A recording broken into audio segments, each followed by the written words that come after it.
High Rise Mystery, Chapter 58. The hell you know about cyanide, George said, stepping away from Norva. Norva spun around to look at me.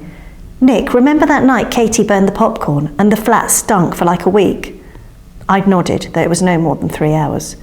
We watched that old film, the one where that guy's wife got poisoned at that fancy dinner, sparkling cyanide. Remember it? I nodded. I remembered the scorched snacks more than the film, honestly. George broke in. Yo, cool story, big theory, but you can't get cyanide off Amazon. That's pure Agatha Christie business. I agreed. It's not the 1920s, Norva. Cyanide is not an off-the-shelf item. Obviously, she said sarcastically, but hear me out. Tell me if this is not what we're dealing with. She paraphrased from the website. At low doses, before you pass out, you'll get weakness, headaches, confusion. You'll be giddy. It gets hard to breathe, blah, blah, blah. You start dying slowly from a heart attack. You have cherry red skin, she said, banging on the desk between words. Easy, said George, steadying his microphone.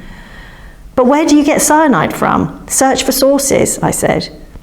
She turned back to the computer. I laughed. If anyone sees your searches, you're going to prison, Norva. I took a sip of my Vitonica.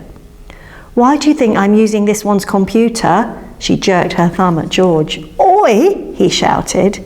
We shushed him in unison. Nick, she said quietly, sources of cyanide can be natural or made by humans. Naturally, it's produced by some bacteria, algae, fungi. It's also found in a number of food and plants, particularly the seeds of fruit, such as peaches and cherries. I grabbed George's phone and looked at his GIF. Hugo is still red and unstable on his feet. He still sits down. Serena still rubs his back. She gives him a juice. She gives him a juice. Peach and cherries, cherries and peaches. She gives him a juice. I dropped my bottle of Vitonica.